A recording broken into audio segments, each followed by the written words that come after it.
안녕하세요. 여러분들 만나서 반갑습니다. 저는 에듀윌에서 한국사를 강의하고 있는 한유진입니다. 지난주 토요일이었죠. 2022년 법원직 9급 공무원 시험이 실시가 되었는데요. 이 시간에 간단하게 한국사 총평 및 해설을 진행해 보도록 하겠습니다. 자, 먼저 문항 분석부터 살펴보도록 할게요. 전근대사 문제가 19문항이 출제가 되었고요. 근현대사 문제가 6문항이 출제가 되었습니다. 법원직 시험은 다른 공무원 시험과는 다르게 문항이 총 25문항으로 구성이 되어 있어요. 그 중에서 전근대사가 19문항, 좀 많이 나온 편이었죠. 그리고 근현대사가 6문항이 출제가 되었습니다. 전체적으로 골고루 출제가 된 것을 확인해 볼 수 있을 거예요. 분류사에서 보면 정치사에서 18문항이 출제가 되었고요. 경제사에서 2문항, 사회사에서 2문항, 문화사에서 3문항이 출제되었다라는 걸 확인하실 수 있을 겁니다. 자, 여기서 좀 볼 점은 무엇이냐? 보실 점은 근현대사의 비중이 지난 회차 대비해서 굉장히 많이 줄었다라는 걸 확인하실 수 있을 거예요. 작년 시험이었죠. 작년에는 근현대사 문제가 좀 이례적으로 많이 출제가 되었어요. 총 14문항이 출제가 되었습니다. 그런데 이번에는 감소가 되어도 대폭 감소가 되었죠. 6문항이 출제가 되었다라는 걸 확인하실 수 있을 거예요. 그래서 이렇게 문항 출제 변동률이 굉장히 크기 때문에 어떤 한 영역에 치중해서 공부하기보다는 좀 전근대사, 근현대사 두루두루 공부가 필요하다라는 당부의 말씀을 드리고요. 자, 이어서 총평을 가볼게요. 난도는 중 정도의 시험이었습니다. 다른 타 직렬 공무원 시험이 점점점 쉽게 출제되는 추세예요. 그런데 법원직 한국사는 기존의 난도를 유지하면서 중으로 너무 쉽게도 또 너무 어렵게도 출제되지 않고 그냥 중 정도의 수준을 보이고 있다라고 보여지고요. 법원직 한국사는 수능 한국사나 한능검과 시험 형태가 가장 유사한 시험입니다. 그래서 사진이나 그림 자료가 굉장히 많이 출제가 되는 편인데요. 타 직렬에 비해서 많이 출제가 되는 편이죠. 이번에도 사진 자료가 3문항이 출제가 되었습니다. 그래서 법원직을 준비하시는 분들이라면 개념을 준비하실 때, 개념을 공부하실 때 그냥 글줄만이 아니라 사진이나 그림, 도표, 지도 이런 것들을 좀 꼼꼼히 학습해 주시길 당부를 드리도록 할게요. 작년 대비 근현대사 문제가 많이 감소되었습니다. 14문항에서 6문항으로 감소가 된 추세를 보이고 있고요. 그래서 좀 두루두루 공부를 해 두십사 당부를 드리고, 그 다음에 순서 나열형 문제나 시기를 물어보는 문제가 많이 출제가 된 편이에요. 그래서 좀 약간 시험 자체가 밀도 있다라고 느껴지셨을 거예요. 어떤 한 문항에서 그냥 한 문제만 물어보는 것이 아니라 시대별 토지 제도를 전체적으로 물어본다거나 아니면 시대별 농서를 쭉 물어본다거나 이렇게 묻는 문제가 많이 출제가 되어서 여러분들이 공부하실 때 전체적인 흐름 파악이나 순서 파악이 중요하다라는 걸 알고 계셔야 되고, 그런 전체적인 시대사 흐름 가운데에서도 분류사로 토지제도면 토지제도, 군사제도면 군사제도, 교육제도면 교육제도, 각 시대별로 이렇게 분류사로 묶어내는 그런 훈련을 하셔야 된다라는 당부의 말씀을 드리도록 할게요. 자, 그리고 사료 제시형 문제가 24문항이 출제가 되었습니다. 25문항 중에 24문항이 사료 제시형 문제였어요. 그만큼 사료의 중요성이 굉장히 높은 시험이다라고 볼 수 있겠지요. 한국사에서 사료는 정말 사료의 중요성은 두말하면 잔소리입니다. 너무너무 중요하기 때문에 공부하실 때 사료에서 이제 키워드를 찾는 그런 훈련, 그런 연습이 필요하다라는 당부의 말씀을 드리도록 할게요. 자, 기존의 시험도 그랬지만 법원직 시험은 핵심적인 개념에서 많이 출제가 되는 편이에요. 그래서 앞으로도 공부하실 때 너무 지역적인 내용보다는 핵심 주제들을 반복적으로 학습하시는 게 더 중요하다라는 말씀을 드리도록 하겠습니다. 자, 그럼 해설 강의 진행해 보도록 할게요. 자, 1번 문제부터 보도록 하겠습니다. 가시기에 있었던 사실로 가장 옳은 것을 고르라는 문제인데요. 땡땡왕조 계보도가 나와 있습니다. 충렬왕, 충선왕, 충수강, 충해왕 땡땡땡 들어가는데요. 앞에 이렇게 충을 붙인 건 어느 시기입니까? 원간석기죠. 원간석기. 원나라에 충성한다는 의미로 왕 이름 앞에 충을 붙이게 했다라는 거 잘 알고 계실 거예요. 자, 그럼 원간석기 시기의 사실 골라볼게요. 서경유수, 조이총이 난을 일으켰다라고 나오는데요. 이건 언제입니까? 이건 무신집권기 때 일어난 난이죠. 무신집권기. 무신 집권기 중에서도 정중부 집권 시기에 일어난 난이다라는 거 알고 계셔야 돼요. 성격은 반무신난의 성격이었습니다. 서경유수 조이총이 이제 무신 정권에 반대하면서 일으킨 난이 되겠고요. 그다음 두 번째, 정동행성 이문소가 내정을 간섭하였다라고 나오는데 이것이 정답이 될 수 있겠네요. 정동행성 무슨 기구였나요? 정동행성 원나라가 일본 원정을 위해서 고려에 설치한 기구였습니다. 그런데 이 일본 원정에 실패한 후에도 고려에 내정을 간섭하는 기구로 그대로 남겨두었다라고 했어요. 이 정동행성 이문소를 나중에 혁파한 왕도 기억하고 계셔야 돼요. 반원 자주개혁 정책을 펼쳤던 공민왕 때 정동행성 이문소가 폐지된다라는 것까지 정리해 두셔야 됩니다. 자, 그 다음에 3번 홍건적의 침입으로 왕이 복주로 피신하였다라고 나오는데요.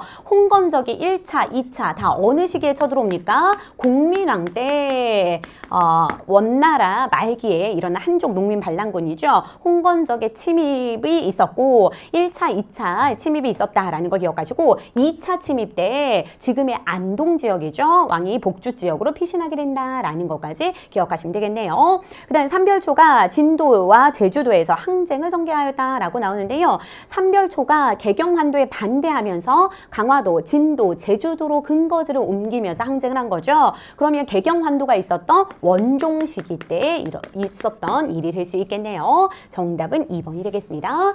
다음 2번 문제입니다. 밑줄 친 이 기구에 대한 설명으로 가장 옳지 않은 것을 골라보래요. 옳지 않은 거. 자, 이 기구의 사람들이 향중에서 권위를 남용해서 불의한 짓을 행하니 그 패단이 많았습니다. 라고 얘기하고 있습니다. 그래서 선왕께서 폐지하기도 했었대요. 지금 보니까 출처가 성종실록이라고 나왔죠. 선왕께서 이것을 폐지하기도 했었대요. 자, 간산 아전을 견제하고 풍속을 바로잡는 것은 수령이 해야 할 일인데 만약 모두 이 기구에 위임한다면 수령은 할 일이 없지 않겠습니까? 라고 얘기하고 있죠. 그럼 이 기구가 하는 일은 간산 아전을 견제하고 즉 향리를 견제하고 감찰하는 역할을 하고요. 또 지방의 향중이라고 했으니까 지방의 풍속을 바로잡는 일을 한다라는 것입니다. 무슨 기구인가요? 향촌 자치기구인 유향소가 되겠죠. 유향소. 아래 사료에서도 또 이 유향소를 알 수 있는 키워드가 나와 있는데요. 이 기구를 세우고 좌수와 별감을 두도록 하였는데 이 좌수와 별감이 유향소를 찾을 수 있는 아주 중요한 키워드가 되겠죠. 유향소의 향임직으로 좌수와 별감이 있다라는 거 잘 알고 계셔야 됩니다. 자, 그러면 유향소에 해당하는 설명으로 옳지 않은 거 골라볼까요? 경제소를 통해서 중앙의 통제를 받았다라는 거 맞는 설명이죠. 이 경제소는 이 지역의 출신들로 이루어져서 이 유향소를 통제하는 기구였습니다. 그래서 지방과 중앙 사이에서 연락을 담당하고 유향소를 통제하는 역할을 하는 것이 경제소였죠. 선조 때 폐지가 된다라는 것까지 기억하시고요. 다음 향촌사회의 풍속을 교화하는 데 기여했다. 유향소의 역할이었어요. 향촌사회의 풍속을 교화하는 역할. 그 다음에 수령을 보좌하고 향리를 감찰하는 역할을 하는 것 맞는 설명이고요. 그 다음 전통적 공동조직에 유교윤리를 가미해서 만들었다라고 나오는데 이것은 무엇에 대한 설명인가요? 이것은 유향소가 아니라 향약에 대한 설명이죠. 향약, 향촌 자치 규약이라는 것이죠. 향약에서 여러분들이 기억해야 할 키워드는 뭐냐? 이 좌수와 별감처럼 향약에서도 우두머리를 부르는 말이 시험 문제에서 사료로 많이 출제가 됩니다. 우두머리를 도약정, 부약정이라고 하죠. 도약정, 부약정, 직월, 유사 이런 표현들이 나오는데요. 도약정, 부약정만 보고도 충분히 향약으로 가실 수 있어야 됩니다. 아시겠죠? 정답은 4번이 되겠네요. 다음 3번 문제입니다. 밑줄친 왕에 해당하는 설명으로 가장 옳은 것을 골라보라는 문제인데요. 여기 보니까 왕 또한 불교를 일으키려고 하였으나 여러 신하들이 믿지 않고 이런저런 불평을 많이 했대요. 이때 이차돈이 왕에게 아뢰기를 어쩌고 저쩌고 해가지고 나왔습니다. 이차돈의 순교로 인해서 이제 불교가 공인된 사건, 신라에서 버풍왕 때 있었던 일이죠. 버풍왕. 이차돈의 순교로 버풍왕 때 신라에서 불교가 공인된다라는 거 잘 아실 거예요. 이사부를 파견해서 우상국을 복속시킨 왕은 누구입니까? 지증왕이죠. 그 다음에 광개토대왕의 지원으로 왜군을 격파한 왕은 내무랑식이죠. 내무랑 때. 그 다음 대가야를 정복해서 가야연맹을 해체시킨 것은 진흥왕 때 일이죠. 진흥왕. 진흥왕은 대가야를 정복하였고 버풍왕은 금광가야를 정복한다라는 거 잘 구분해 두셔야 됩니다. 그 다음에 상대 등을 설치해서 정치 조직을 강화하였다라고 나오는데 이것이 버풍왕에 해당하는 설명 맞네요. 상대 등 설치, 병부 설치 등등등 버풍왕의 업적 잘 구분해 두시고요. 다음 4번 문제입니다. 다음 군대가 창설된 시기를 연표해서 옳게 골라보라는 문제인데요. 여기서 키워드는 무엇인가요? 쭉 보니까 오군영으로부터 80명을 선발해서 별기군을 창설했대요. 별기군. 일본의 근대적인 무기를 가지고 일본 교관 밑에서 훈련을 받는 신식군대를 별기군이라고 얘기했죠. 또 이들은 일본 공사관에 근무하는 그런 일본 교관, 일본인을 교관으로 초빙해서 훈련했다라는 얘기 나와 있죠. 자, 그러면 별기군이 창설된 시기 언제인가요? 별기군은 1881년에 창설된 신식 군대이고요. 이 창설로 인해서 1882년에 굉장히 중요한 사건이 벌어지잖아요. 바로 이모군란이라는 사건이죠. 이모군란. 신식군대가 창설이 되었고 그로 인해서 이제 구식군대와의 차별대우가 이루어지는 거예요. 그래서 구식군인대의 차별대우로 인해서 구식군대가 일으킨 난 이모군란이 되겠습니다. 그래서 별기군 창설 이듬해에 다음 해에 이모군란이 발생한다. 18 빨리 내놔 우리 밀린 금요. 빨리 내놔 우리 밀린 금요. 금요를 오랫동안 주지 않았죠. 그래서 밀린 금요를 달라고 하면서 이들이 이제 불만을 표출하면서 또 난을 일으키게 됩니다. 1882 연도까지 같이 기억하시면 좋아요. 자, 그러면 별기군 창설은 1881년인데요. 한번 볼게요. 통리기무화문이 설치된 거 언제입니까? 1880년이죠.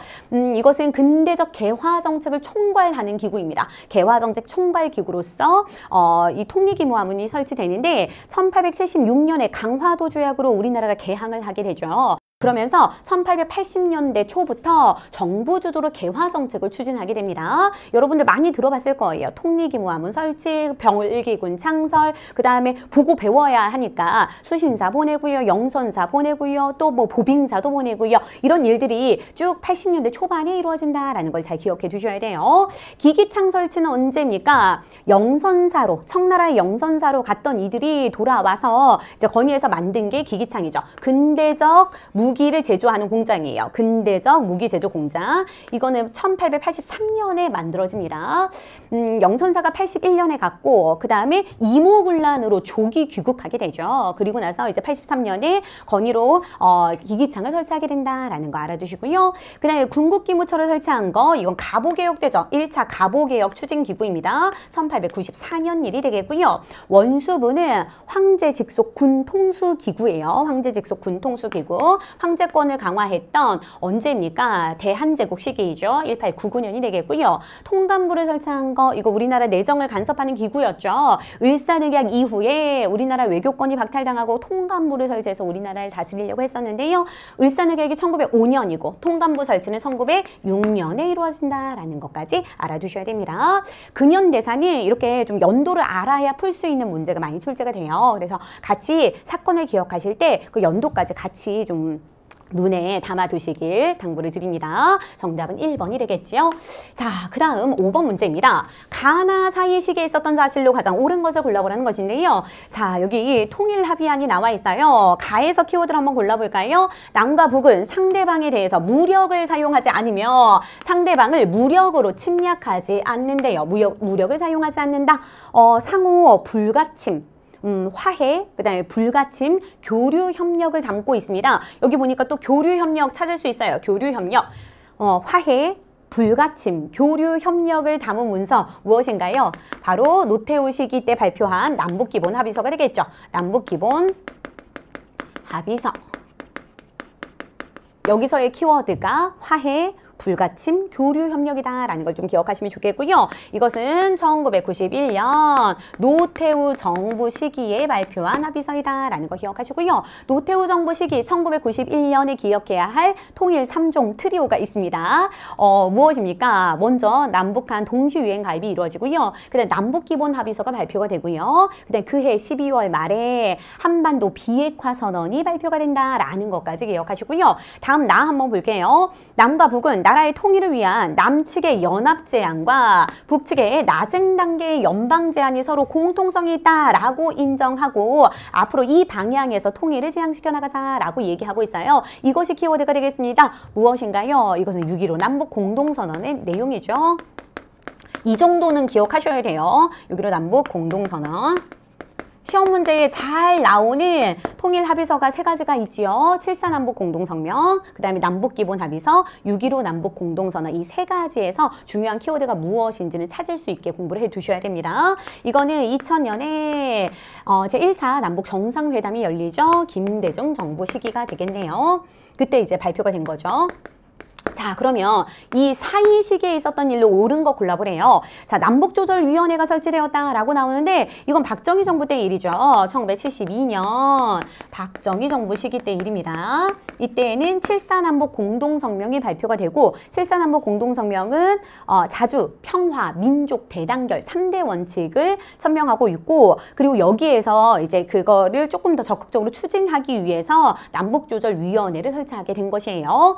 그 다음에 금강산 관광 사업이 시작되었다라고 나오는데 금강산 관광이 처음으로 시작된 거 언제입니까? 1998년 김대중 정부 시기 때 일이죠. 근데 이때에는 육로 관광이 아니라 해로 관광이에요. 해로 관광.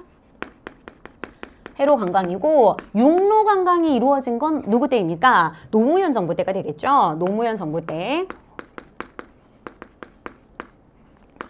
육로 관광이 이루어진다라는 거. 이거는 2003년의 일이 되겠네요. 구분해 두셔야 됩니다. 그럼 이 안에 들어가네요. 91년과 2000년 사이에 있었던 일 2번이 정답이 될 수 있겠습니다. 2차 남북 정상회담이 개최되었다. 이거 2007년이죠. 2007년 노무현 정부 때가 되겠고요.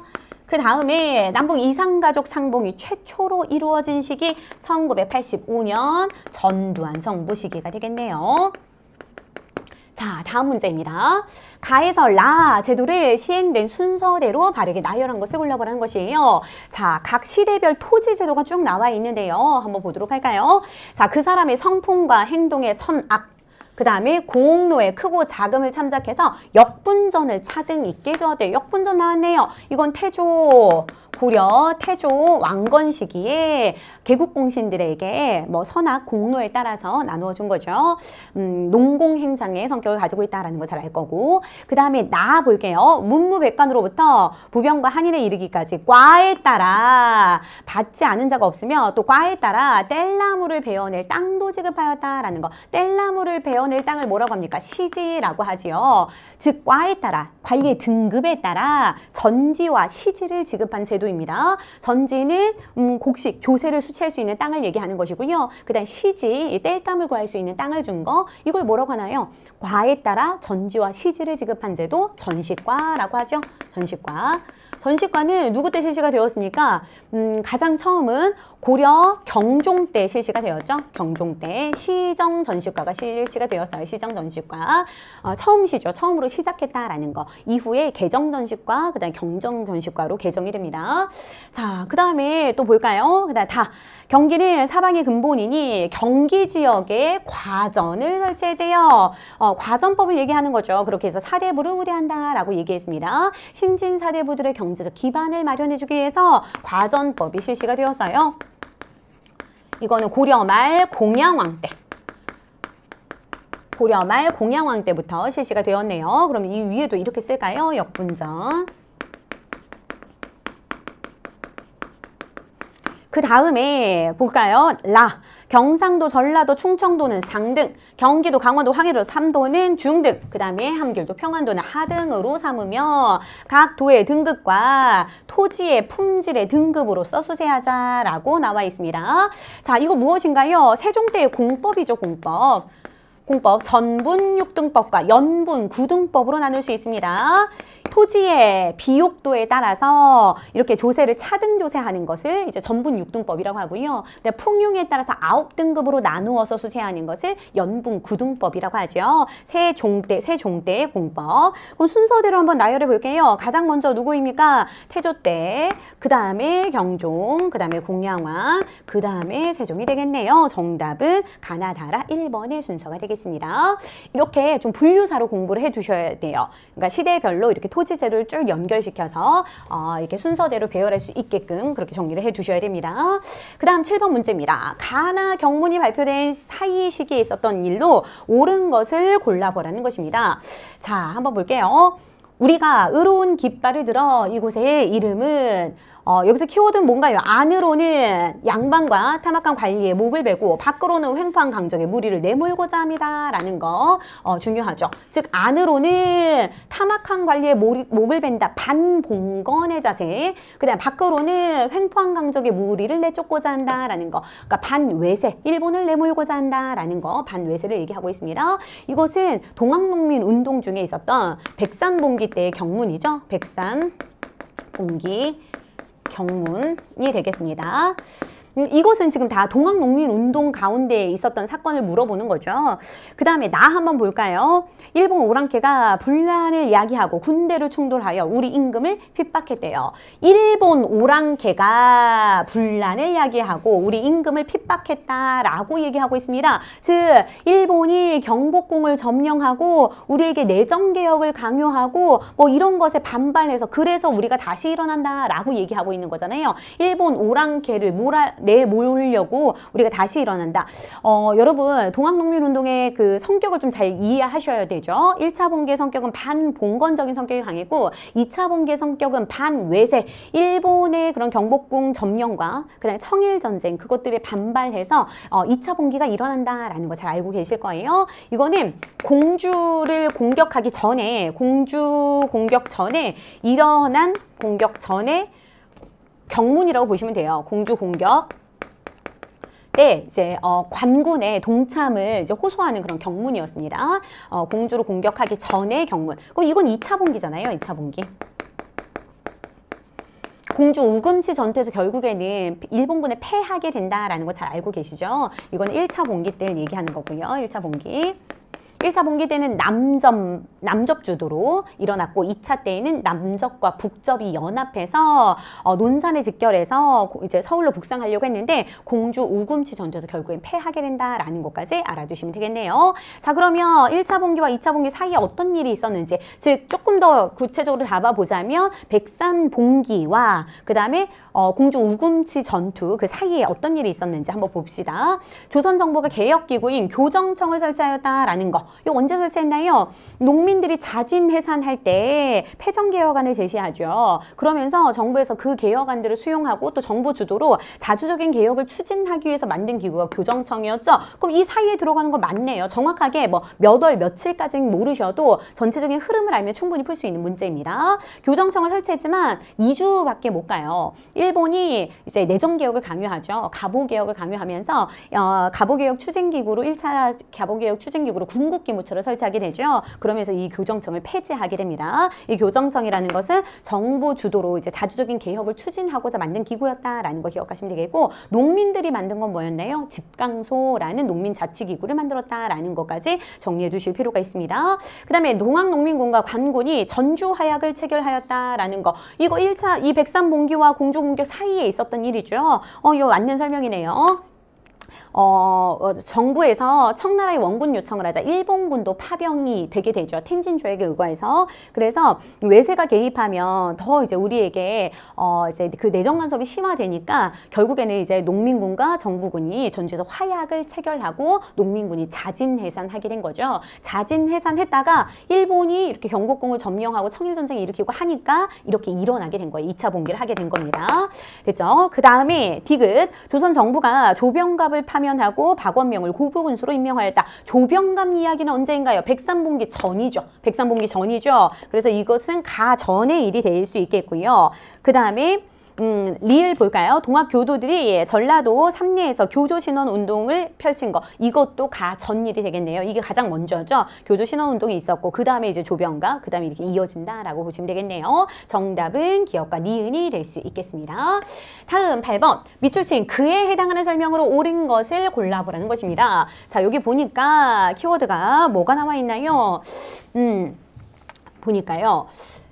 이 사람은 정도전의 난에도 개입이 되었고요. 그 다음에 이 위에니까 정몽주하고도 관련 있는 인물이래요. 그 다음에 또 밑에 보니까 나의 동복 아우인 그는 개국하는 초에, 그러니까 나라를 여는 그 시점에서 큰 공로를 세웠대요.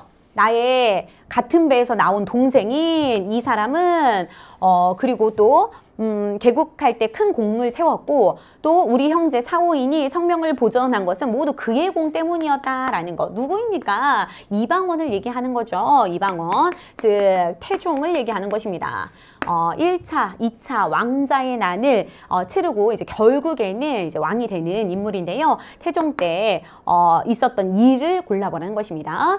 자, 영정법을 도입한 거, 이건 누구 때인가요? 인조 때죠. 영정법이라는 것은 풍융에 관계없이 토지 1결당 쌀 4에서 6도로 이제 고정시키는 제도였습니다. 고정시켜서 조선 전기 때에는 공법으로 해가지고, 공법이라고 해서 풍융에 따라서 또 토지 비옥도에 따라서 다르게 차등주세를 거뒀는데 이것을 이제 영원히 고정한다라고 해서 영정법을 실시한 거죠. 최저 세율로 이제 받게 된 겁니다. 그다음 호패법을 시행한 거 누구 때입니까? 이것은 이거 태종 때 맞네요. 태종 이방원 때 호패법을 실시했고요. 16세 이상의 남자들에게 호패를 지급했죠. 그래서 군역 부과와 그 다음에 인구의 동태를 파악해서 세금을 이제 부과하려고 했다라는 거 기억하시고, 경국대전을 편찬한 거 누구 때입니까? 성종 때, 세조 때부터 편찬하기 시작해서 성종 때 완성이 되었다라는 거 기억하시고요. 6조 직계제를 실시한 거 이거 태종 맞네요. 왕권을 강화하기 위해서 의정부의 권한을 약화시키고 6조 직계제를 실시한 거 정답 니은과 리을이 될 수 있겠습니다. 다음 9번 문제예요. 밑줄치 왕의 재위 기간에 있었던 사실로 가장 옳은 것을 골라보라는 것입니다. 자, 왕은 윤관이 이끄는 별무반을 파견해서 여러분 잘 기억하셔야 되죠. 자, 별무반이 편성된 건 누구 때입니까? 별무반 편성은 숙종 때고요. 여기서 보니까 윤관이 이끄는 별무반을 이끌고 가서 여진을 정벌한 후에 동북 쪽에 9개의 성을 쌓았대요. 동북구성, 여진을 정벌하고 동북구성을 쌓았던 시기의 왕은 예종이죠. 구분해 두셔야 됩니다. 다시 별무반을 편성한 건 숙종, 그 다음에 이 별무반을 이끌고 가서 여진을 정벌한 건 예종 때이다라는 거 구분해 두셔야 돼요. 자, 고려 예종과 관련된 거 골라볼까요? 광덕, 중풍이라는 연호를 사용했다. 이건 광종 때죠. 광종 때의 연호. 그 다음에 최승로가 시무 28조의 개혁안을 제시하였다. 이건 성종 때죠. 그 다음에 양형고를 설치해서 관악을 진흥하고자 하였다. 예종 때 맞네요. 정답 3번. 관악 진흥책으로 이것은 무엇입니까? 국자감의 장학기구죠. 이 관악 진흥책을 좀 잘 기억해 두셔야 돼요. 예종 때 관악 진흥책, 양형고, 국자감의 장학기구. 그 다음에 칠제를 설치합니다. 전문 강좌 칠제. 그 다음에 또 뭐가 있었나요? 청영각과 보문각, 학문연구소인 청영각과 보문각을 설치해서 관악을 지능고자 했다라는 거. 왜냐하면 고려시대 때 사학이 융성했었잖아요. 그래서 관악이 많이 위축되었는데 예종 때 이런 관악 진흥 정책으로 관악을 지능고자 하였다라는 거 기억하시고요. 그 다음 의천 등의 건의를 받아들여서 주전도감을 설치했다. 이거는 숙종 때 일이 되겠네요. 다음 문제. 밑줄친 개혁의 사례로 가장 옳은 것을 골라보라는 것인데요. 자, 사진 속 건물은 조광조의 학문과 덕행을 추모하기 위해서 설립된 서원이래요. 조광조 인물 나왔고요. 이 서원이 심곡서원이다라는 것도 기억하세요. 자, 쭉쭉쭉 볼까요? 이는 개혁을 추진하였는데, 즉 조광조의 개혁 골라보라는 것이에요. 조광조의 개혁 정치 골라보도록 하겠습니다. 뭐가 있나요? 자, 현량과를 실시했다라는 거 정답 1번이 되겠습니다. 인재를 천거에 의해서, 즉 추천에 의해서 뽑는 제도였죠. 이 현량과를 실시해서 살림 세력들을 많이 등용하고자 했었고요. 그 다음에 비변사 폐지 누구 때입니까? 흥선대원군 때 일이고요. 그 다음에 구제학당을 설립한 거 고려시대 최충 때 일이고요. 최충. 그 다음에 이거 사학인 거 아시죠? 문헌공도라고도 해서 이제 자기 집에 구제학당 사학을 설립했다라는 거 기억하시고, 삼정이정청을 설치한 거 이거는 조선시대 철종 때가 되겠네요. 철종 시기에, 세도정치 시기에 삼정의 문란이 굉장히 극심했죠. 그래서 안핵사 박규수의 건의로 삼정이정청을 설치했지만 큰 시효를 거두지는 못한다라는 거 기억하시고요. 다음 11번 문제입니다. 자, 밑줄 친 왕의 재위 시기에 있었던 사실로 옳은 것을 골라보라는 것이에요. 자, 여기 보니까 주전도감이 나와 있습니다. 주전도감, 화폐를 주조하는 기구를 얘기하는 거죠. 숙종 때 만들어졌죠. 주전도감에서 왕에게 아뢰기를, 그럼 이거 숙종 때를 물어보는 거네요. 고려 숙종이에요. 고려. 의천의 건의로, 의천이 동생이었죠. 동생 의천의 건의로 주전도감을 설치하고 여기서 화폐를 발행하게 됩니다. 하지만 고려시대의 화폐는 널리 유통되지는 못하지요. 자, 주전도감에서 왕에게 아뢰기를 나라의 백성이 쭉쭉쭉쭉 키워드를 쭉 보시면요. 화폐로 뭐 사용하였는데, 여기 키워드 여기 나왔네요. 화폐를 만들자. 근데 은병이라는 건 은 한 근으로 만든 고액 화폐를 얘기하는 거죠. 은 한 근으로 만들어서 우리나라 지형을 본떠서 만들었고요. 입구가 넓다라고 해서 활구라고도 불렸습니다. 은병뿐만 아니라 뭐 해동통보, 사만통보, 사만중보, 해동중보 등등등 다양한 화폐들이 이때 발행이 돼요. 해동통보가 발행되었다. 맞는 설명이고요. 의천이 화폐 주조를 건의하였다. 이것도 맞는 설명이죠. 원의 화폐인 지원보초가 유통되었다. 보초가 원의 화폐를 얘기하는 거거든요. 이건 원간석기죠. 원간석기. 그 다음에 저화라고 불린 지폐가 제작되었다라는 거. 이거는 공양왕 때 일이 되겠습니다. 저화, 이건 지폐를 얘기하는 거예요. 이거 제작된 시기 공양왕 때가 되겠네요. 그래서 정답은 기역과 니은이 될 수 있겠습니다. 자, 그 다음에 이제 12번 문제 볼게요. 자, 자료에 나타난 운동에 해당하는 설명으로 가장 옳은 것을 골라보라는 문제예요. 자, 진주성 내 동포들이 벌게에서 진주가 포인트고요. 형평사라는 키워드가 나왔습니다. 형평사를 통해서 이거 조선 형평사구나. 이거는 형평운동과 관련이 있구나 라는 거 알 수 있겠죠. 진주에서부터 백정 출신 이학찬 주도로 이루어져서 조선 형평사를 조직하고 형평운동을 전개한 거. 이거 1923년부터 전개가 되었죠. 백정들의 사회적 신분차별 철폐운동이라고 보시면 돼요. 갑오개혁으로 인해서 신분제는 폐지가 되었지만 여전히 백정들에 대한 사회적 차별이 남아있었죠. 그걸 철폐하는 그런 운동이 되겠습니다. 자, 그럼 1번이 정답이 되겠네요. 백정에 대한 차별 철폐를 요구하였다라는 거 기억하시고요. 자, 그 다음에 다음 그 선지를 보면 공사 노비제도가 폐지되는 결과를 가져왔다. 언제 폐지됐나요? 1차 갑오개혁 때. 갑오개혁 때 폐지가 이미 되었지만 사회적 차별이 여전히 남아있어서 23년에 형평운동이 일어나게 된 거예요. 이거는 1894년이 되겠고요. 그 다음에 향소부곡, 향부곡소를 일반군현으로 승격할 것을 주장하였다. 대표적으로 뭐가 있나요? 소에서 일어난 망이망소이의 난이 대표적이죠. 망이망소이의 난. 무신정권기에 일어난 난이고요. 소에 대한 차별 대우로 인해서 공주 명악소에서 망이망소이가 일으킨 난이죠. 평안도 지역에 대한 차별과 지배층의 수탈에 항거한 난, 이거 무엇인가요? 이거 홍경래의 난이죠. 홍경래의 난, 조선 순조 시기 때 일어난 난이 되겠습니다. 다음 13번. 자료를 통해서 알 수 있는 전쟁의 영향으로 가장 옳은 것을 골라보라는 것인데요. 자, 건주의 여진족이 외적을 무찌르는데 2만 명의 병력을 지원하겠다라고 했대요.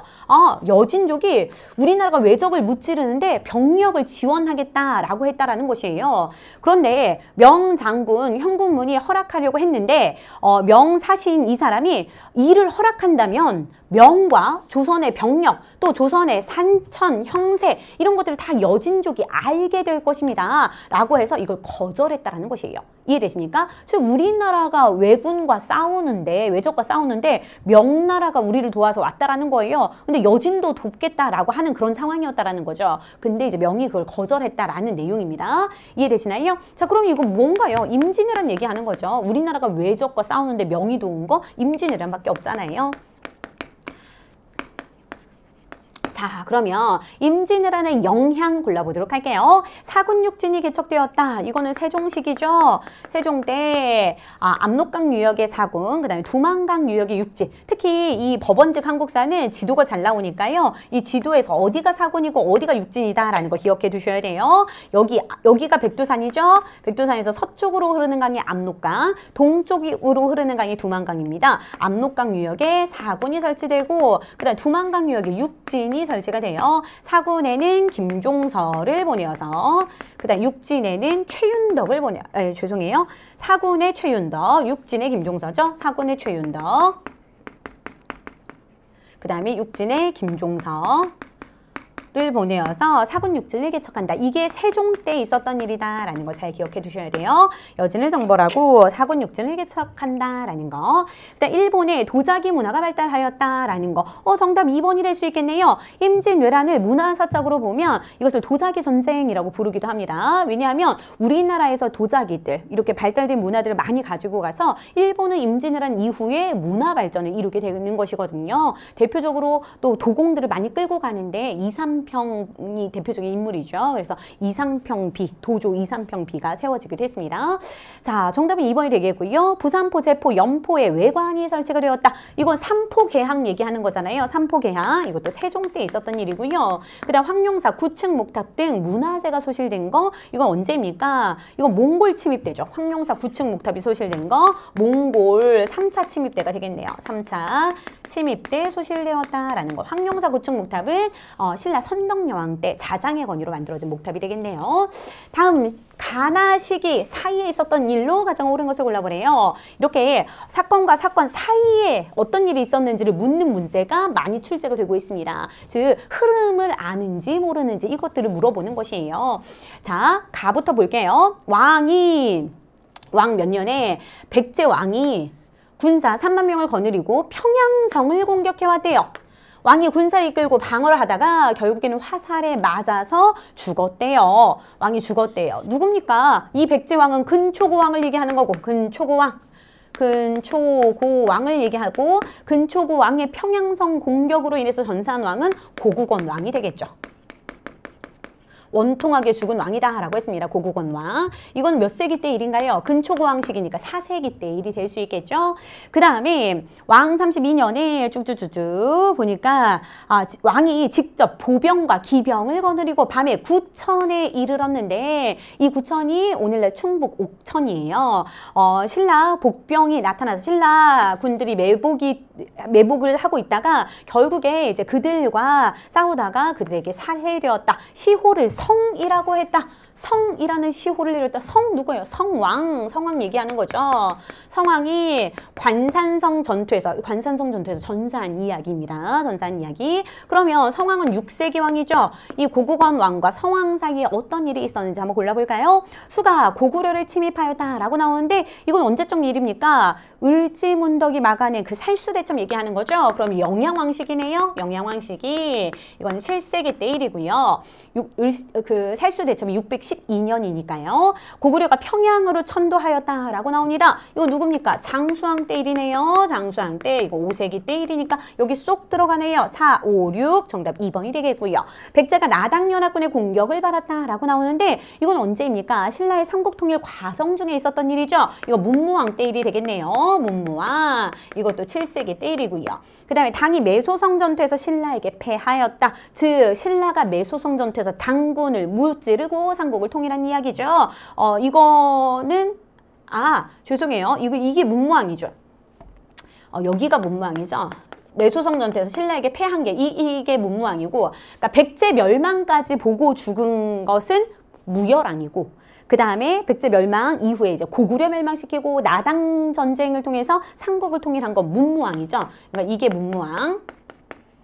이건 7세기고 백제가 나당연합군의 공격을 받았다. 그래서 백제가 멸망한 거 이건 백제 의자왕 때 일이네요. 의자왕. 이거 7세기 의자왕. 됐나요? 그래서 정답은 2번이 되겠습니다. 15번 문제. 밑줄 친 이들에 대한 설명으로 가장 옳은 것을 골라보라는 것인데요. 자, 이들의 첫 벼슬은 해가지고 쭉쭉 나오는데 잘 모르겠어요. 그죠? 잘 모르겠는 말이 나오는데 우리가 아는 키워드 잘 있습니다. 잘 찾아보세요. 뭐가 있나요? 8번째 오르면 이들이 부호장이 되고요. 9번째 오르면 이들이 호장이 된대요. 부호장, 호장은 들어봤잖아요. 향리에서도 상층 향리 향리와 하층 향리로 나눌 수 있는데 고려의 향리가 그랬죠. 고려의 향리를 상층 향리, 하층 향리로 나눌 수 있는데 상층 향리는 호장, 부호장이 될 수 있다라고 얘기했어요. 그러니까 이제 그 향리 중에서도 굉장히 우두머리를 얘기하는 거죠. 호장, 부호장. 향리를 얘기하는 거예요. 근데 이 선지를 보면 이게 고려 향리인지 조선의 향리인지를 또 아는지 모르는지 이렇게 구분해서 물어보고 있습니다. 그래서 얄팍하게 아셨다면 좀 이 문제가 헷갈리지 않았을까라고 생각이 되어져요. 그런데 호장, 부호장으로 나뉘어서 이들은 지방행정실무를 총괄하는 이들이죠. 그리고 고려시대에는 상층 향리와 하층 향리가 있는데 하층 향리들이 지방의 실질적인 업무를 이제 담당한다라고 얘기했습니다. 실질적인 업무를 담당하고 고려시대에는 모든 군현에 수령이 파견이 안 되잖아요. 지방관이 파견이 안 되다 보니까 어떻게 됩니까? 지방관 파견이 안 되니까 뭐 속현이나 아니면 그 밑에 있는 향소, 부곡 이런 데에는 실질적으로 누가 이 향리들이 실질적인 업무를 담당한다라고 얘기했어요. 맞습니까? 그래서 그들은 실질적인 행정 업무를 담당하는 거고 하층 향리는 그 다음에 상층 향리는 이렇게 행정 실무를 총괄하는 그런 일들을 한다라는 것까지 구분해서 기억해 두시면 되겠네요. 정답은 보면 2번이 정답이 되겠죠. 속현의 조세와 곡물징수, 노역징발 등을 담당했다. 즉 실질적으로 향촌에서 그런 실질적인 업무를 담당한 거 향리가 되겠고요. 자손이 음서 혜택을 받은 거 고려시대에는 고려는 몇 품 이상입니까? 고려는 5품 이상. 고려는 5품 이상이고요. 그 다음에 조선은 몇 품 이상인가요? 2품 이상의 관리들이 음서 혜택을 받았죠. 그 다음에 수군, 조례, 역졸, 조졸 등으로 칠반천역이라고도 불렀다라는 거. 이거는 무엇입니까? 신량역천이에요. 신량역천. 신부는 양인인데 천안역을 담당하는 사람들. 신부는 양인인데 천안역을 담당하는 사람들, 수군이나 조례, 역졸 등등등이 있다라는 거 기억하시고, 그 다음에 수령의 행정실무를 보좌하는 세습적인 아전으로 활동하였다라는 거. 고려시대에 비해서 조선시대의 향리 역할은 굉장히 그 급이 낮아지죠. 고려시대는 이랬다면 조선시대 향리가 이래요. 조선향리. 조선시대 향리가 수령 밑에서 수령의 행정실무를 보좌하는 그런 세습적인 아전 역할로 이렇게 격화된다라는 걸 기억하시면 되겠습니다. 고려의 향리는 토지가 지급이 되죠. 그런데 조선시대 향리는 토지 지급도 이루어지지 않는다라는 것도 알아두시면 되겠네요. 다음 16번 가 종교가 반영된 문화유산의 사례로 가장 적절한 것을 골라보라는 것입니다. 자, 법원직에서는 이렇게 그림 자료가 많이 출제가 됩니다. 사진 자료가 출제가 돼요. 그래서 아무리 이게 도교 뭐 이렇게 알고 있더라도 이렇게 사진에서 뭐가 도교하고 관련 있는지 모르면 못 푸는 문제였어요. 그래서 사진 자료와 함께 이제 공부를 해두십사 그렇게 당부를 드립니다. 자, 볼게요. 불로장생과 신선이 되기를 추구했대요. 추구하는 이 종교. 불로장생, 신선, 뭐 사상 이런 걸 강조하는 거 도교잖아요. 삼국시대의 전례가 되어서 귀족사회를 중심으로 유행했고요. 그 다음에 7세기 고구려의 연개소문은 귀족과 연결된 불교 세력을 억누르기 위해서 뭐를 장려하기도 했다. 연개소문이 장려한 거 도교가 될 수 있겠죠. 자, 그러면 도교와 관련된 거 골라볼까요? 자, 1번은 무엇입니까? 화순에 있는 쌍봉사 철감선사 승탑이에요. 이 승탑은 승려의 사리를 보관해 놓은 것이죠. 즉 이것은 선종과 관련이 있다라는 거. 신라하대 선종과 관련이 있다라는 걸 기억해 두셔야 돼요. 선종에서 참선, 수행 뭐 이런 것들을 강조하죠. 그래서 승려의 사리, 참선을 많이 한 사람들은 사리가 많이 나오니까 그것을 보관하는 선종, 그 승탑, 이게 승탑이에요. 승탑이 신라하대에 유행하게 된다라는 거. 승탑이 나오면 선종과 관련이 있다라는 걸 기억하시고, 그 다음 이것은 무엇인가요? 이거는 이제 승탑만 쓸게요. 철감선사 승탑인데 승탑만 쓰고, 이거 칠지도죠. 칠지도. 이 칠지도는 무엇입니까? 백제 왕이 일본 왕에게 하사해준 검이다라는 걸 기억하시고요.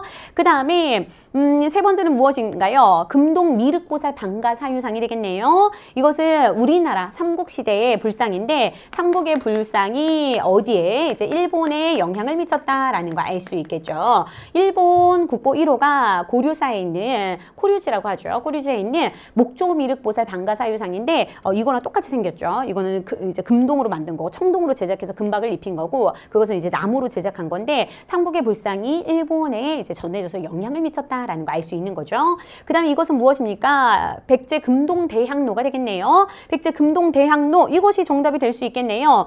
이 위에 있는 게 뭐예요? 봉황이에요. 그리고 여기가 복례산을 형상화해 놓은 모습이에요. 그래서 신선들, 뭐 악기를 연주하는 사람들이나 신선들의 모습이 다 조각이 되어 있습니다. 그래서 신선사상 이런 것들을 담고 있는 거죠. 되겠고요. 도교와 관련된 거 백제 금동 대향로가 되겠고, 이 백제 금동 대향로는 어디에서 출토가 되었다라는 거, 그것까지 기억해 두셔야 좋아요. 백제 금동 대향로는 어디에서 발견이 되었다? 부여 능산리 고분군 절터에서 발견이 되었어요. 그래서 능산리 고분군에서 발견했다라는 것까지 알아두시면 되겠습니다. 다음 17번 문제. 가붕당에 대한 설명으로 옳은 것만 보기에서 모두 골라보라는 것입니다. 자, 이 붕당은 반정을 주도해서 정권을 잡았대요. 반정을 주도해서 정권을 잡은 정당, 이 반정은 뭘 얘기하는 거예요? 인조반정을 얘기하겠네요. 인조반정을 주도한 붕당 어디인가요? 서인이 되겠지요. 서인 주도하에 남인이 참여한 거니까 서인이 될 수 있겠죠. 이 이후에 훈련도감을 비롯해서 새로 설치된 어영청, 총영청, 수어청의 병권을 장악해서 권력 유지의 기반으로 삼았대요. 서인에 해당하는 설명이네요. 자, 그럼 골라볼까요? 북벌론을 주장하였다. 서인 세력 효종과 서인이 북벌론을 주장했죠. 정답 맞고요. 그러니까 효종 때에 뭐 서인의 영수라고 불릴 수 있는 그런 송시열을 주도로 해가지고 북벌론을 주장했고요. 그 다음에 임목대비 폐위를 주장하였다라고 나오는데요. 이거는 광해군 때 북인이죠. 근데 이 북인 중에서도 대북과 소북으로 나뉘는데요. 광해군을 지지했던 게 대북이고, 그 다음에 영창대군을 지지했던 게 소북이었어요. 이것은 대북 세력이죠. 북인 중에서 대북 세력이 영창대군과 이제 그의 어머니였던 임목대비 폐위를 주장한 거, 북인 중에서도 대북 세력이고요. 그 다음 조식학파를 중심으로 형성된 거, 이것도 북인이고요. 그 다음 예속논쟁으로 남인과 대립했다. 예속논쟁 때 대립한 거, 남인과 대립한 거 서인이잖아요. 서남서 해가지고 예송부터 황구까지 집권 세력을 기억하시는 게 중요해요. 서남서까지 알아주시면 좋을 것 같아요. 자, 이거 그럼 맞는 설명이네요. 정답은 기역과 리을이 될 수 있겠습니다. 38번 문제예요. 가에서 라 사건이 일어난 순서대로 바르게 나열해 보라는 것인데요. 자, 이것은 무엇인가요? 흥선대원군 시기에 통상수교 거부 정책을 하게 되지요. 통상수교 거부 정책을 할 수밖에 없었던 이유들, 여러 난들이 발생하기 때문입니다. 뭐 있나요? 그 병인 양요, 그 다음에 신미 양요, 이런 것들과 관련된 선지가 나왔는데요. 자, 운요가 강화도의 초지진을 포격하고 군대를 영종도에 상륙시켜서 살인과 약탈을 자행하였다. 이거 운요 사건이네요. 운요 사건. 이것 때문에 강화도 조약이 체결되죠. 1875년 사건이 되겠고요. 그 다음에 독일 상인 오페르트가 덕산군에 상륙해서 남영군의 무덤을 도굴하려다가 실패했다라는 거. 이거 오페르트 도굴 사건이 되겠네요. 남영군은 흥선대원군의 아버지죠. 그 묘를 도굴하려다가 실패한 것. 오페르트 도굴 미수 사건이 되겠고요. 1868년에 있었던 사건입니다. 그 다음 미국이 강화도 초지진을 함락하고 광성보를 공격하였다. 이것은 무슨 양요인가요? 신미 양요가 되겠네요. 미군 포인트, 광성보 포인트가 되겠죠. 신미양요 1871년 사건이고요. 프랑스군이 강화도의 주요 시설을 불태우고 외교장각 도서를 약탈한 거, 이건 병인양요에 해당하는 설명이 되겠습니다. 병인양요는 언제인가요? 1866년에 일어난 사건이 되겠죠. 키워드는 다 이래요. 여기 포인트, 여기는 광성보, 여기는 외교장각 도서 약탈했다라는 거, 이게 포인트, 여기는 독일상의 오페르트, 운요호, 이런 포인트가 될 수 있겠지요. 자, 제가 이 수업을 진행하면서 여러분들께 항상 알려드리는 포인트가 있어요. 이거 순서 묻는 문제가 잘 나오는데 여기도 마찬가지죠. 순서 묻는 문제가 그대로 나왔죠. 그래서 이렇게 외우라고 당부를 드리고 있습니다. 병제, 병오, 신척, 옹강까지 기억하시면 좋아요. 옹강. 여기는 기조가 바뀌는 거니까 이렇게 슬래시를 그은 거예요. 병제, 병오, 신척, 옹강까지 기억하시면 좋겠습니다. 다시 병제, 병오, 신척, 옹강. 앞글자만 제가 이렇게 따놨는데요. 병은 뭘까요? 병인 박해를 얘기하는 것이고, 병인 박해. 그 다음에 제는 제너럴 셔모노 사건을 얘기하는 것이고요. 그 다음에 병은 병인 양요. 그 다음에 오는 오페르트 도굴 사건. 병인 박해 때문에 병인 양요가 일어난다라는 거 잘 아실 거예요. 그 다음에 제너럴 셔모노 사건 때문에 신미 양요 양요가 일어나게 되지요. 그 다음에 이런 신미양요 이후에 척화비를 건립하게 되고요. 그 다음에 흥선대원군이 하야하고 운요 사건 이후에 강화도 조약 체결로 인해서 우리나라가 개항을 하게 된다라는 것까지 정리해 두시면 되겠습니다. 그래서 병제, 병호, 신청, 웅당까지 순서를 기억하시고 그럼 순서 한번 배열해 볼까요? 자, 병인 양요가 가장 먼저가 되겠네요. 그 다음에 오페르트 도굴 사건, 그 다음에 신미양요, 운요 사건의 순서니까 정답은 라나, 다가의 순서가 되겠습니다. 39번 가 국가에 대한 설명으로 가장 옳은 것을 골라보라는 것인데요. 자, 여기서 포인트는 무엇입니까? 손오부에서 왕이 나왔대요. 원래는 자, 본래는 손오부에서 왕이 나왔대요. 손오부는 전 왕족이에요. 전 왕족. 원래는 여기에서 왕족이 나왔다라는 것이에요. 그러다가 점점 일이 미약해져서 지금은 게르부에서 왕위를 차지하고 있대요. 게르부에서 왕이 나온대요. 즉 게르부가 왕족이래요. 이 말이죠. 그 다음에 전로부는 대대로 왕실과 혼인을 하였으므로 즉 여기가 왕비족이 되겠네요. 왕비족은 전로부에서 배출을 하는 거죠. 어느 나라입니까? 고구려에 해당하는 설명이죠. 게르부만 봐도 고구려이다라는 거 알 수 있을 겁니다. 조금 더 보면 그 대의는 고추가 대가를 고추가라고 칭하고요. 그 다음에 모든 대가들은 스스로 사자, 조이, 선인을 각각 두고 거느리고 있었다라는 거 기억하시고요. 또 제가들이 모여서 이런 모든 가들이 모여서 회의를 한다라는 거까지 알 수 있겠네요. 제가회의. 자, 고구려에 해당하는 설명 옳은 거 골라볼까요? 혼인풍속으로 서옥제가 있었다. 이거 고구려 맞잖아요. 정답 1번이 되겠고요. 신성지역인 소도가 존재했다. 소도는 어디입니까? 사만이죠.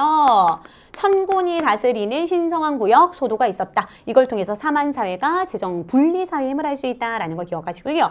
그다음 영고라는 제천 행사를 개최했다. 부영이와 고동이는 제가 수업 시간에 알려드리는 팁이 있는데요.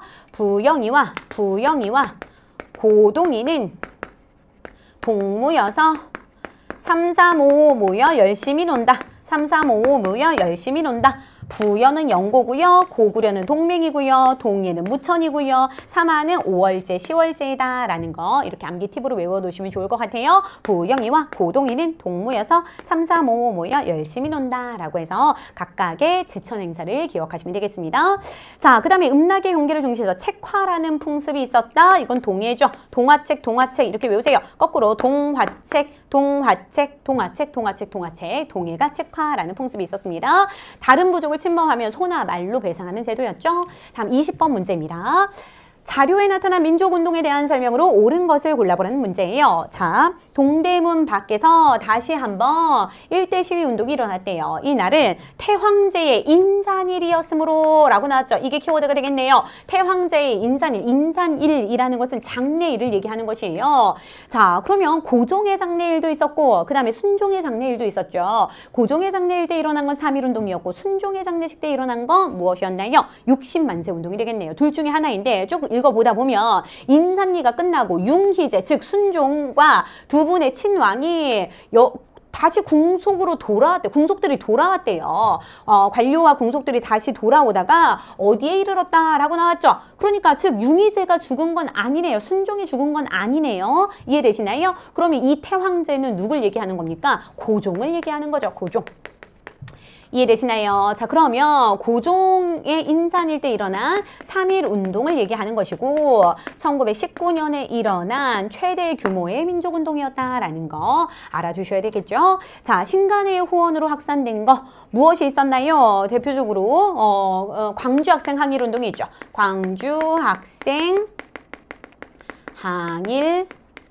항일운동 1929년에 일어난 운동이었고요.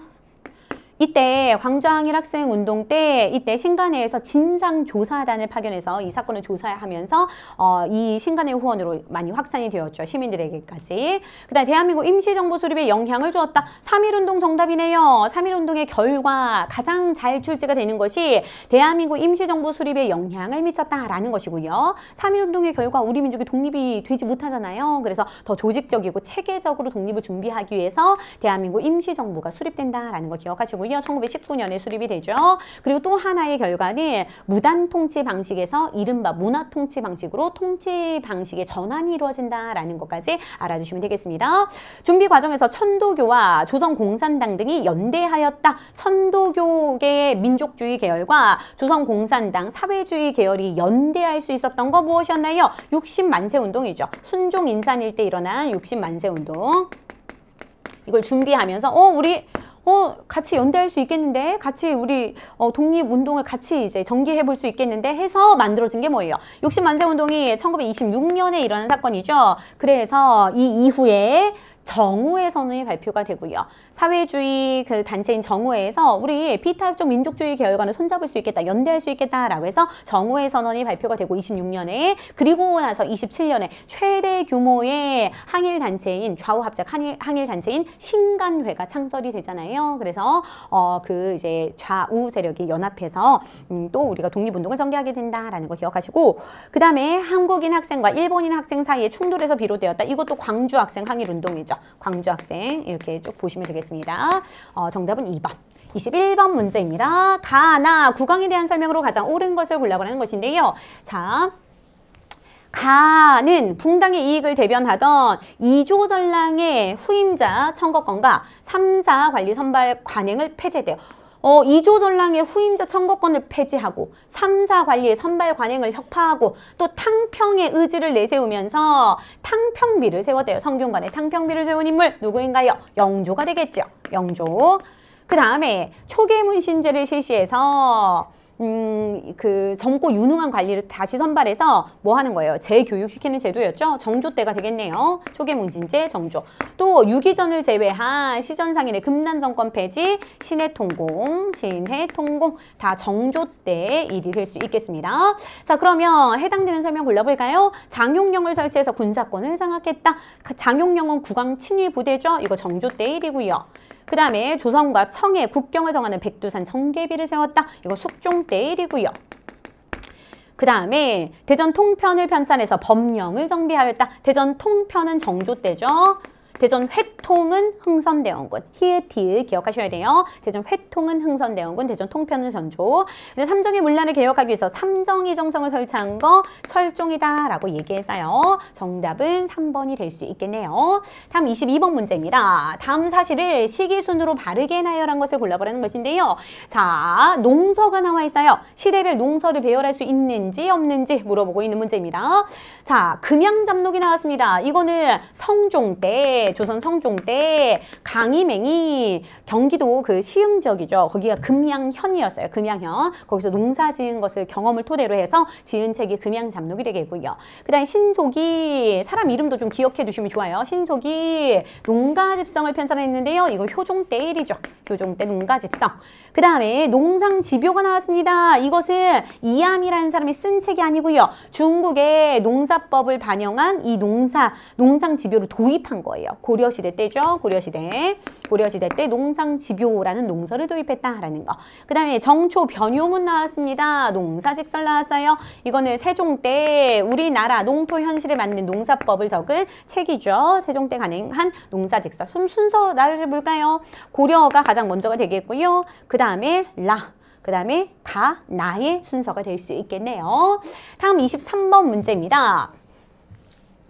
자, 밑줄 친 이 책에 대한 설명으로 가장 옳은 것을 골라보라는 문제인데요. 자, 이 책은 보각국사 일연의 저서로, 일연 나오면 삼국유사구나 라는 거 알 수 있겠죠. 삼국유사 좀 더 읽어볼까요? 자, 왕력, 기, 흥법, 탑상 등등등등 이렇게 편찬을 했고요. 그 다음에 불교 수용 과정이나 탑과 불상, 고승들의 전기, 그 다음에 뭐 고대 국가의 역사도 있고요. 뭐 등등등등 불교사와 관련된 일화를 중심으로 서술했다라는 거. 일연이 스님이었으니까요. 그렇죠. 불교사와 관련된 일화를 중심으로 서술한 거 삼국유사가 될 수 있겠네요. 기전체 형식으로 서술되었다. 대표적으로 뭐가 있습니까? 김부식의 삼국사기가 될 수 있겠고요. 그 다음에 현존하는 가장 오래된 역사서이다. 김부식의 삼국사기고요. 당군의 건국 이야기가 최초로 수록된 게 삼국유사이지요. 당군의 건국 이야기가 최초로 수록되었다라는 걸 기억하시고, 그 다음에 대의 명분을 중시하는 성리학적 사관을 반영하였다. 이것은 무엇인가요? 고려 말 공민왕 때 이재현이 쓴 책이죠. 이재현이 쓴 사략이 될 수 있겠습니다. 성리학적 사관이 반영되었다라는 거 기억하시고, 다음 24번 문제예요. 가 인물에 대한 설명으로 가장 옳은 것을 골라보라는 문제입니다. 자, 여기 보니까 황보인, 김종서 등이 역모를 품고 몰래 안평대군과 연결해서 이제 날짜를 정해서 반란을 꾀하고자 했대요. 이 황보인이나 김종서는 단종 시기에 그 신하들이었죠. 이런 사람들이 역모를 품고 반란을 일으키고자 해서 이때 이 사람이 정인지, 그 다음에 한명회 등등등과 그들을 제거했다. 이게 뭔가요? 계유정난이죠. 그럼 계유정난을 일으킨 사람 누구입니까? 세조가 되겠네요. 계유정난이 되겠고, 이걸 계기로 세조가 집권하게 된다라는 거 기억하시고, 그 다음에 집현전을 없애고 경연을 정제다. 집현전 폐지하고요. 집현전 학자들에서 뭐가 많이 일어났나요? 단종 복위 운동이 일어나게 되자 집현전을 없애고 경연을 폐지하고요.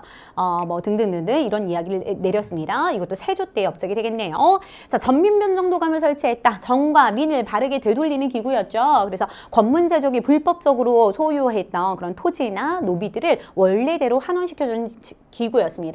이거는 충렬왕 때도 있지만 그냥 우리 공민왕으로 기억하시면 돼요. 시험 문제에서는 공민왕으로 많이 물어봅니다. 공민왕 때 신돈을 등용해서 전민변정도감을 설치했다라는 걸 기억하시고, 그다음 석보상절을 한글로 번역해서 편찬하였다라고 나오는데요. 이게 세조 때의 일이네요. 세조 때 불교 경전이에요. 이거를 뭘 만들어서? 강경도감을 만들어서 강경도감을 설치해서 불교 경전을 한글로 이렇게 번역해서 편찬했다라는 걸 기억하시고요. 그 다음에 불교 종파를 선교, 양종으로 병합했던 시기는 세종 때가 되긴, 이거 세종이 아니라 세조죠. 잘못 썼어요. 세조고 이게 세종이죠. 그 다음에 정열인 모반 사건을 계기로 기축옥사를 일으켰다라고 나오는데요. 정열인 모반 사건은 언제적 일입니까? 선조 때 있었던 일이죠. 이걸 계기로 기축옥사로 인해서 이제 동인들이 대거 처형당한 사건이 되겠네요. 선조 때. 자, 그 다음 25번 문제입니다. 가 나라에 대한 설명으로 가장 옳은 것을 골라보라는 것인데요. 자, 이 나라의 문화 및 세력 범위를 추정할 수 있는 유물들이 나왔습니다. 비파형 동검이 나와 있고요. 탁자식 고인돌이 나와 있어요. 어디입니까? 고조선의 세력 범위 때 뭐가 나와요? 비탕미가 나오죠. 비탕미. 비파형 동검, 탁자식 고인돌, 미송리식 토기. 이게 고조선의 문화 범위를 보여준다라고 얘기했어요. 자, 그러면 고조선에 해당하는 설명 옳은 거 골라볼까요? 상대부 장군 등의 관직을 두었다. 맞는 설명이네요. 정답 1번. 그 다음에 읍군 삼노 등이 하호를 통치하였다. 읍군 삼노가 있었던 곳 어디입니까? 옥동자, 읍삼 이렇게 기억하라고 해요. 옥저와 동해가 되겠죠. 옥저와 동해. 옥동자, 읍삼 이렇게 외우세요. 옥동자, 읍삼, 옥동자, 읍삼, 옥저와 동해가 읍군 삼노고, 그 다음 삼하는 신지, 읍차라고 부른다라는 거 기억하시고요. 그 다음에 게르부 출신의 왕이 오부의 대가들과 함께 통치하였다. 게르부 나왔어요. 게르부 나왔으니까 이건 고구려가 되겠고요. 그 다음에 사람이 죽으면 가 매장한 다음에 뼈만 추려서 목곽에 안치한 나라, 가족 공동묘, 골장제의 풍습이 있었던 나라, 옥저에 해당하는 설명이 되겠네요. 자, 여기까지 모든 문제를 풀어보았습니다. 자, 여기까지 법원직 2022년 법원직 문제를 풀어봤는데요. 어떠셨나요? 그렇게 어려운 문제, 뭐 킬링 문제라고 손꼽히는 문제가 있는 것은 아니었습니다. 그냥 무난한 문제였지만, 하지만 이렇게 하나하나 문제 자체가 좀 밀도 있는 문제가 많이 있었어요. 그래서 한 문제 가운데서도 좀 여러 시대를 묻고 있는 그런 문제들이 많이 있었습니다. 문제 퀄리티는 좀 좋은 편이에요. 그러니까 다른 직렬을 준비하시는 분들도 문제를 쭉 풀어보시면서 기출을 분석하시면서 사료도 좀 익숙하게 많이 보시고 이 사료에서 어떤 키워드를 중심으로 공부를 해야 하는지 그런 감을 좀 잡아보시면 좋을 것 같습니다. 여러분들의 합격을 진심으로 응원하도록 하겠습니다. 그럼 저희는 또 다른 강의에서 만나 뵙도록 할게요. 수고 많으셨습니다.